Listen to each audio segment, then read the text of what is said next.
All right, good morning.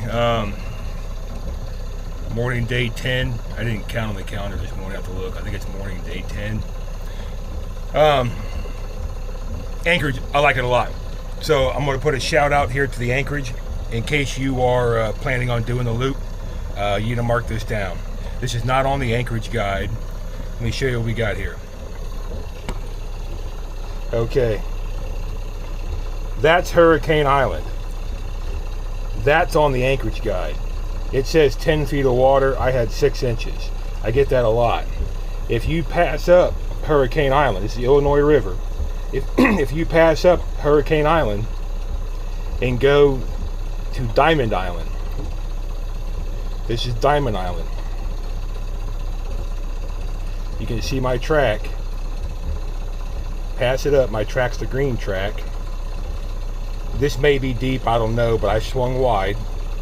I came in and I'm anchored back up in here. Now, there's camps behind me. Those aren't houses. Let me turn around. Those are weekend camps. And there's a blue dock right there. So I'm anchored just past the blue dock. I didn't want to be in front of somebody's camp. There was somebody out there with a campfire and a group of people, and I was coming in really slow, like a half a knot, and because I was scared I was going to hit bottom because I'm outside the channel. And I yelled over there, I said, hey, do I have good water to go past that blue dock? And they said, yes, the water's actually 5 feet deeper in here than it is in the channel, and it is. So the water I'm in now is 5 feet deeper than the dredge channel, so it's very good anchorage. Not sure why it's not on the Anchorage guide. But the guy did yell, don't go past so-and-so. I didn't hear what he said. Well, you can't see it, but up there on the right, there's something, a pump, a screen, and I see logs in the middle of the river. So if you're gonna come back up in here, I would not go past it. I would just go past the blue dock, just a little bit. Just a little past the blue dock. I did not go past that little hump right there, little cut sticking out. There you go. Shout out to Diamond Island Anchorage. It should be on the charts. All right, now I gotta get. All right, I'm gonna call this end of day 10. I'm anchored off behind Portage Island. Directly in front of me is a submerged dam. You can't see it. There's no markers. There's no buoys. Let me turn the radio down. It's on the map. Dam right here. There's a ton of these on the Mississippi River. They're over here. See the wing dams everywhere? You can see a lot of these. If you go to Google Maps or Google Earth, if the water level is real low, like this here, they're exposed. And they're right in the middle of the river. And they're huge. And they're giant piles of riprap. So if the water's up 2 or 3 feet, they're just barely below the surface, you can't see them. So you have to watch out for that. I was trying to explain it to the Swedes the other night. Now, the problem I'm having here, not a problem, but you gotta prepare for it if you're going to do the loop. We had a lot of rain yesterday. So last night and tonight, I know they dumped 2 feet. The dam lowered the pool level 2 feet, and they closed the dam, stopped the flow, anticipating rainwater to come in and keep it at pool because they want to hold back that water. And so now I'm in the river, I'm in the Mississippi River, and the current, that's upriver, but the wind is blowing that way again as well, and it's a big river, and there's cliffs on one side, so it's channeling the wind down through here. So I dropped anchor, and immediately I blow over top my anchor, and then the wind stops. There's a little bit of current. I come back across my anchor. Wind picks up again, I go back across my anchor. But this is ridiculous. This is going to be a knotted up mess. So I kept the bow pointed upriver, but I had to, once again, I had to deploy a stern anchor and tie it off. And I put the stern anchor in line, like last night, with the bow anchor. Then I turn the rudder and lock it so the boat kicks out. And the anchors are in line. I'm on the side over here, off to the side. That way, what I don't want to do, a little bit of current keeps me off to the side.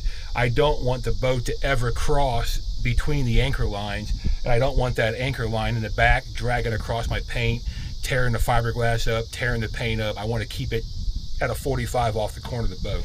I didn't mention that last night, but make sure you turn your rudder and lock it so you're not in lock. You don't, because you're still going to kick around with two anchors. But if you're kicked out like this, you know, if you're kicked out at an angle and the anchors are holding you kind of off to the side, you're solid. All right, enough rambling.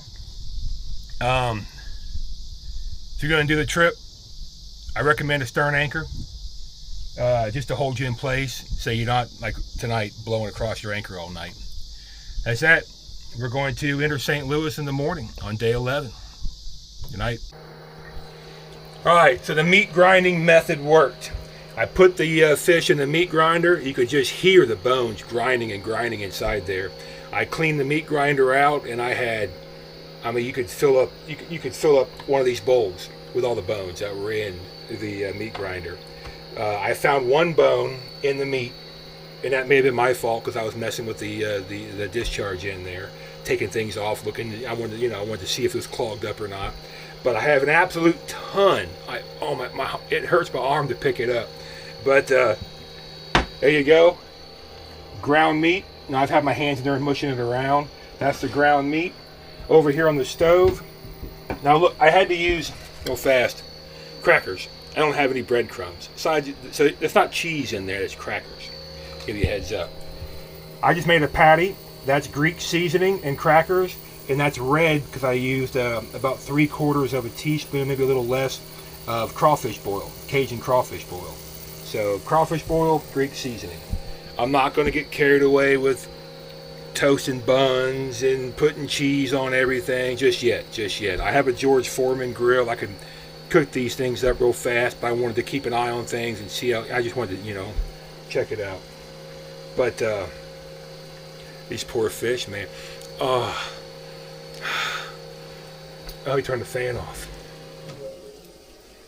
Oh my, these poor fish, they don't stand a chance. If this comes out anywhere near as good as it smells, poor fish.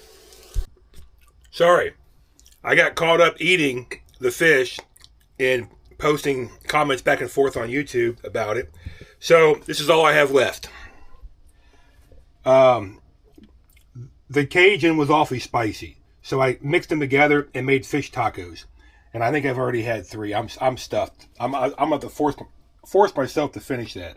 But I just threw some Kraft Chipotle sauce on it, some cheese, and they were very firm.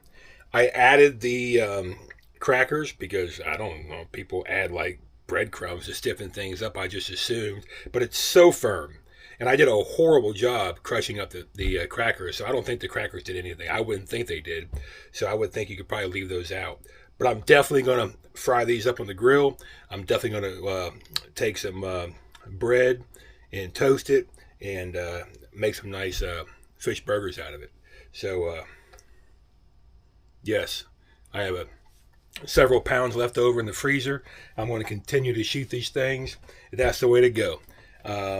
I found one little tiny bone right there, and I've really been picking at it, trying to find a bone.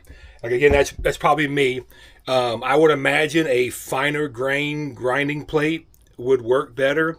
That's the biggest one you can get. I don't know where my small one's at, so I imagine if I put a smaller plate on there, it would work better. But I've had no issues, no complaints. I'm going to continue to shoot them. I'm going to continue to grind them. I'm going to continue to cook them. I'm going to continue to eat them. So there you go. All right, good morning. Day 11. Morning 11. Nasty day today. A lot of rain coming. A ton of rain coming. It's going to rain all day. I was thinking of the night. It's all overcast and muggy and nasty. So the boat's going to be closed up all day. That's that. I don't know if I showed you the anchorage last night. I was anchored immediately downriver from a submerged dam outside of the channel. It's nice to go outside the channel and still be in 30 feet of water. In the Illinois River, you're only in 5 foot of water in the channel. You get anywhere near the edge of the channel, you just hit bottom, get stuck. Yeah, proper river. So I got 2 locks up here back to back. I forget what it's called, I really do. There's a special name for it, but it's like a canal, a man-made canal off to the side of it looks like a man-made canal off to the side of the river with a lock on each end. And then I enter St. Louis. And then as far as I understand, there's no more locks until Cairo. So I got quite a ways with no locks. But that's that. Putzing along, moving the boat. Yeah, nothing exciting happened. Just it's gonna be a very rainy day. The boat's gonna be closed up all day, and I'm looking forward to that. I'll get back with you. Almost forgot. With all this rain we're gonna get, we've had, I don't remember. It rained yesterday. It rained the day before. We have a ton of rain coming today and tonight. When I get to Cairo, I have to turn and go up the Ohio River. I'll have to look, but it's quite a ways. It's many, many days, I think, up the Ohio River. So if it starts raining and they start opening up dams, then mark my words, it's going to be some interesting video there, because I'm going to have logs and trees and logs and trees everywhere coming at me. I'll be playing Pac-Man, just zigzagging around it, and not to mention trying to motor up that flooded river. So that's going to be interesting. I work in that all the time. We'll jump in a crew boat, take off 2 o'clock in the morning, you know, and we probably shouldn't be going 40 miles an hour, but we do because we're working. And we just hit logs, boom, boom, boom, boom, we're just bouncing off them. We're in a big aluminum boat. I don't want to hit a log with this thing and get a log forked around my keel or something up above my wing keel, my wings, and then it's stuck, and then I'm forced to dive on it. And then I think about that all the time. Then what would I do then? When I drop anchor in the middle of the channel, dive on it a dozen times, kind of draw up a plan how to get it out, run ropes off my main winches, or not even that, I would probably take my cap spin. That's what I would do. I would run ropes through my cap spin, tie off my anchor chain, and rig up the log and use my cap spin on my windlass, my winch to pull the log out. It would be or run block and tackle, like I'm running to the riverbank to trees, and use my cap spin and a stern anchor, and I can do all kinds of crazy crap. But I think about that all the time. It's not a vertical, straight up and down keel. I've showed you pictures. So if I get a 65-foot tree with a ton of branches on it, which you'll see, I'll show you a whole bunch of them here in a couple of days. I've seen several, but you know, I'm not gonna try and find the camera just for one tree going by. But that would really hang you up big time. That would really, you know, put a stop to you for a while.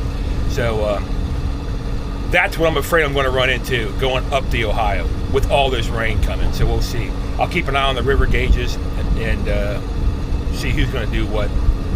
That's that. Big operation here. On the waterway guide, it says double chamber lock. It could be. It looks like 4 chambers to me from here, but you never know. The lock master's trying to speed us all up. There's a lot of loopers behind me. There's a barge coming. He got us all on the radio. He's like, hurry up, go to the biggest lock that's open. We'll figure it out. But big operation. See if I can zoom in a little bit. Dam on the right, gates over here. Says double lock. I guess it could be a lock here and a lock over there. I don't know what's in the middle, but well, you're on a proper river, you got proper locks, so we'll figure this out. I tried to ask him many times on the radio what side to drop my fenders on, what side we're tying up on. I got nothing. He just kept responding, go to the biggest lock that's open, the biggest chamber that's open. So we'll figure it out. All right, I got 2 of these back to back. Man, these guys are not messing around. They are in a hurry. We got 2 of the boats in here, and that was it. And before I could even tie up, these guys were raising the gate back there. They raised it about 1 foot above the water, vertical gate. And you can hear the ballards singing. And they're dropping us out fast. That's good. So I'm gonna take a moment. We'll be out of here. I don't know how far the drop is, but you can see it back there how we're dropping. That gate was about 1 foot above the surface when they started lowering us down. And it's only been a minute maybe. They are really dropping us out fast. That's good. That's Katinsky. Katinsky. I've run him a lot. We've been in a lot of locks together. That's a power cat. You can hear his bow thrusters. He's got Bowman stern thrusters, remote control on his wrist. It's pretty slick setup. It really is. I'm gonna let him go in front of me. He floors. He goes a lot faster than I do. But yeah, they don't mess around. In this lock here, they put it in gear. Here we go. They started lowering the water level before I tied up, and they blew the horn to get us out long before the gates were even halfway open. They were like, get out of here. Usually they open the gates and they wait probably a minute maybe before they blow the horn, and you got to stay tied up till they blow the horn. These guys are not messing around. They want us in and out fast.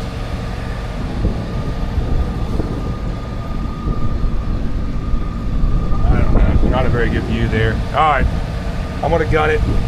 Go in the next one. Just came out of that lock. We got some water moving now.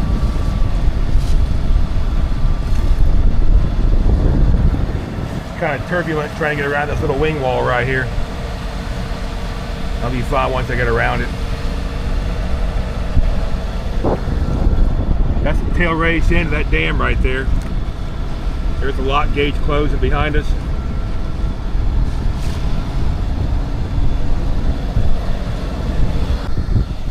See if we can see this. Oh, whoa. Hit the back of the boat. All right, there's the dam. These two gates are up about 4 or 5 feet over here. You can see the water kicking out. All the waves bubbling up. Got quite a bit of current over here. There's the lock here. We just came through. It said lock 1. Over there it said lock 4. Lock 2 and 3 I don't think are in operation anymore. So there were 4 locks there, 4 chambers. We were in chamber 1, and there's 4 on the other side. Big operation. Boy, those guys were not messing around. Definitely. I hope the next lock's just like that. I'm tired of waiting 5 or 6 hours or overnight to get to a lock.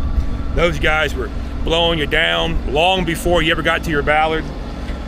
Even before the gates were open, they were honking the horn. Get out, get out. Usually you got to wait, let you know, they open the gates, it equalizes for a minute or so.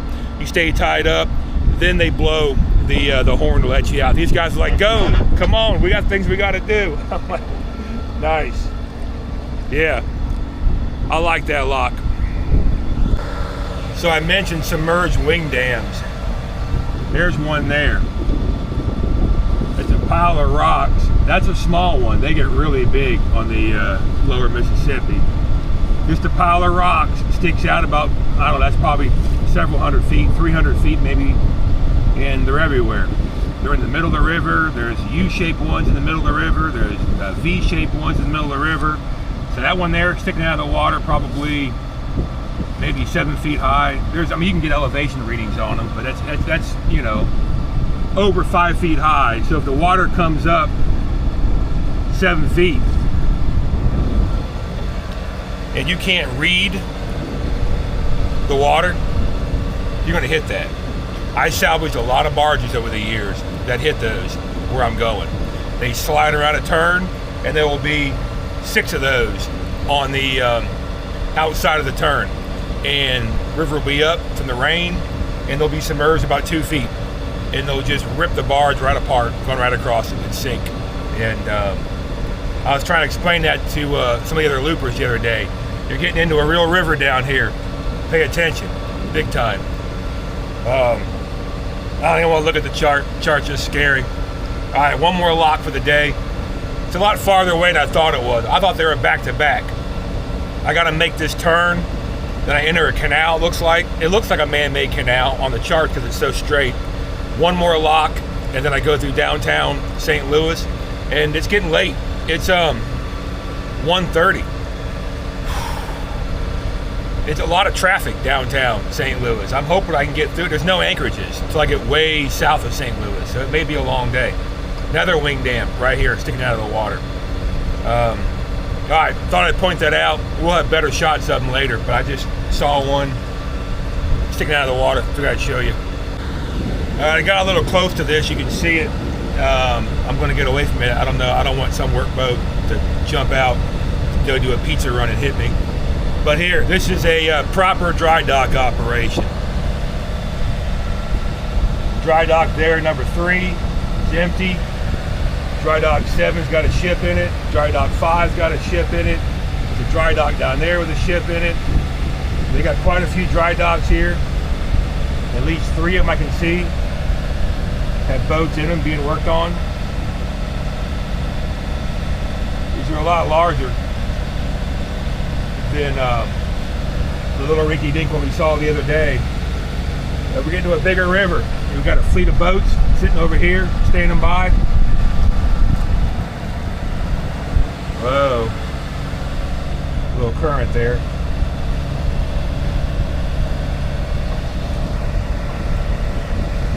Ingram. I've salvaged a lot of Ingram boats and a lot of Ingram barges over the years.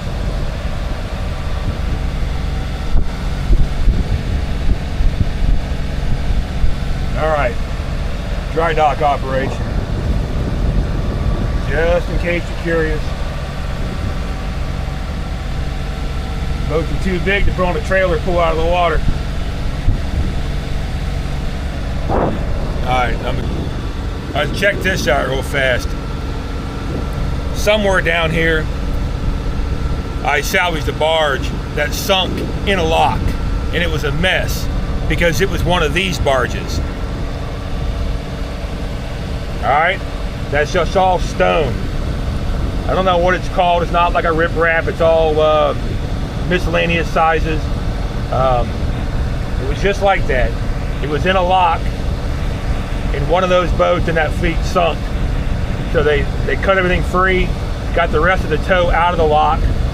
We had to come in and lighter all the stone off of it underwater. I had to raise the barge.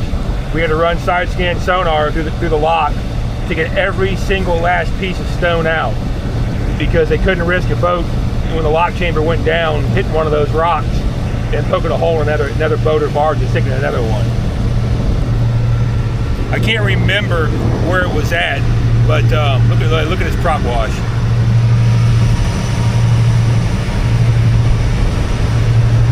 It was somewhere up here. I remember the job. I just don't recall what lock it was at. Whoa, whoa. Hey, it's like we're sailing again. Here's that little canal. I just heard the name of it on the radio again. Chain of Rocks? That's what I think I heard on the radio.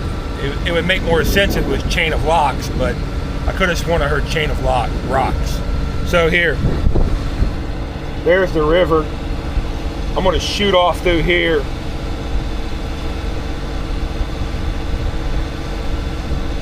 There's a lock down here, right here. Then you dump back off into the river again. So there's a little canal. Big sign, an arrow, it says lock that way, and the river goes that way. That's what I was talking about.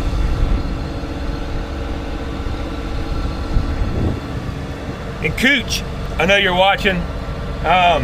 That stone back there, I don't want to call it riprap because it's different gauges. Is there a word for that, or is it still considered riprap on that barge I just showed? Just curious. Feel free to chime in. I know you move that stuff all the time. Well, here's the rain. You probably can't see it, but it is white out on the other side of that second bridge. I saw on the radar. I'm getting some sprinkles now, but it's a downpour out there, and it's huge. It's huge. It's going to be raining all day and all night. So I kind of wanted to get the drone out.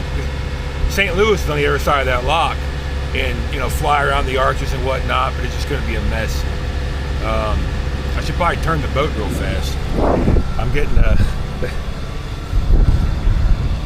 now I'm looking pretty good. I'll turn 4 degrees starboard. There we go. Yeah, rain. I may just lose the rain gear because I got to stand out there in the front of the boat in the lock chamber and keep the boat off the wall while I'm, the boat's smacking against the wall, grinding against the wall. I got the 2x4s on the sides and the fenders out, but still, I'm going to get wet. It is what it is. Or it could be an adventure, one or the other. I don't know. It don't matter. I love it. Well,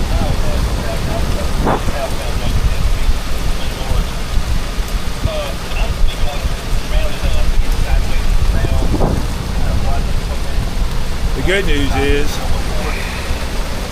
it's going to, the current's going to pick up. It'll go a lot faster, but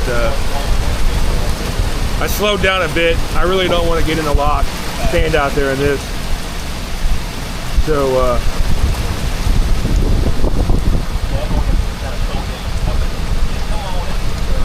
I don't know. Not a bad day. So I got a tow coming in the rain. I'm gonna pass him on as one here. But all the mayflies and the bugs I've been dealing with, my starboard side scupper is clogged up. So check out this.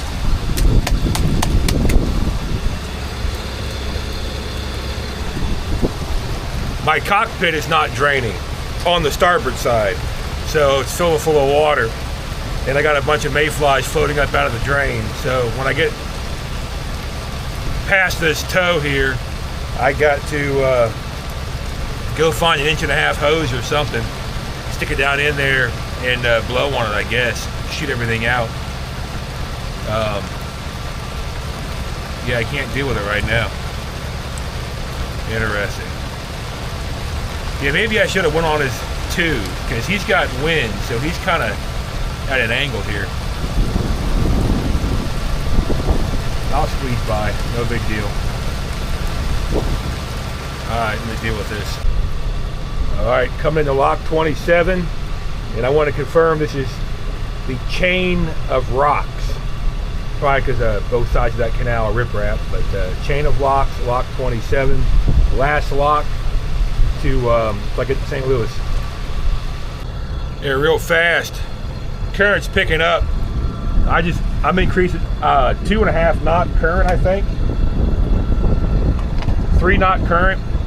So these are U-shaped wing dams. They're huge, and they're all over the place, especially down in St. Louis. So that's probably 10 feet out of the water. And if you look at the water line back in that canal back there we came through, I can't see it here. You can see the water line. So those are normally underwater. Those are all logs on top of them. And these are everywhere down here. So to give you a heads up, you got to watch out. There's no one over here. There's a lot of hazards in the river down here. You don't know what you're doing. That's it. St. Louis.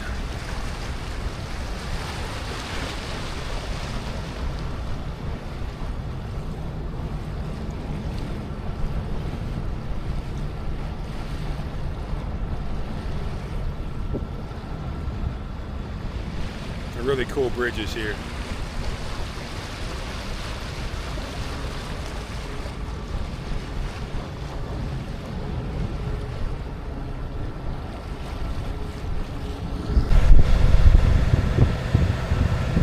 This is Mississippi River.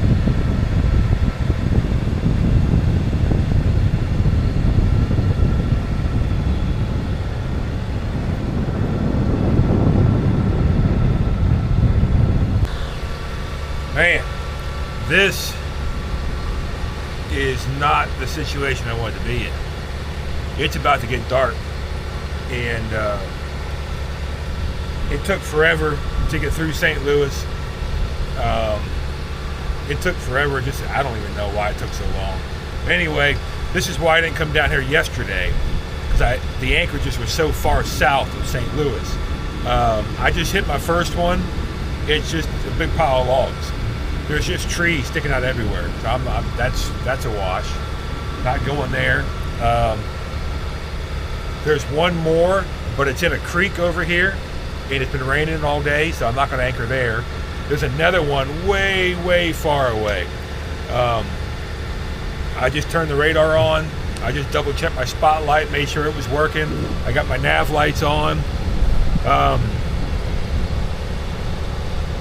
I might try and get behind these wing dams. Over here, I just saw these. On the map, that's a giant U of rocks. Another one there, another one there, another one there, another one there. These are all piles of rocks to break the current up. I may ease in there real slow just to see if I can get it without hitting bottom. You never know. I don't know. Either that or I go way down there. It's going to take me hours to get there. It's going to be way past dark. And there's logs floating in the river. There's, I mean, just chunks of wood everywhere. 55-gallon drums. I do not want to be out here and get a log caught on my keel, or worse yet, you know, rip my prop off, and then I'm toast. So yeah, I don't want to be in this situation. Let me wiggle back here. I got a feeling there's not going to be any water back there. I'm going to go to the last one and come up and see what I got. Oh well, it is what it is. I got the spotlight, so at least I can kind of pan the water for logs at night. Now I'm trying to get back up in here behind one of these U-shaped pile of rocks. But see, I got these swells in the water. I'm going real slow and easy. That could be a giant pile of rocks down there. I'm outside the channel and it's ripping. See these big swells I'm going up on? I got the side scan on. I don't want to get to a pile of driftwood. I got a pile of rocks there. It's been washed away. But there's a U-shaped pile of rocks up ahead of me. I'm trying to get up behind that to block the current. Whew. Don't want to be doing this in the dark. All right, still day 11. I just shut the camera off. I wanted to show you this. I just walked up here to shut the anchor hatch. So you're in a river full of current. In your mind, you think you drop anchor, you're going to be directly behind it. Now here, I'm locked. I'm solid as a rock. I want to show you this. There's my anchor chain shooting way off that way. The anchor's way over there because I got the boat turned sideways. I'm just going to show you how rock solid that is. You don't necessarily have to be in line with your anchor. If you want to anchor over here, you can drop your anchor over here and turn the boat over here and stay over here if you have current. Just give you a heads up how it's working out.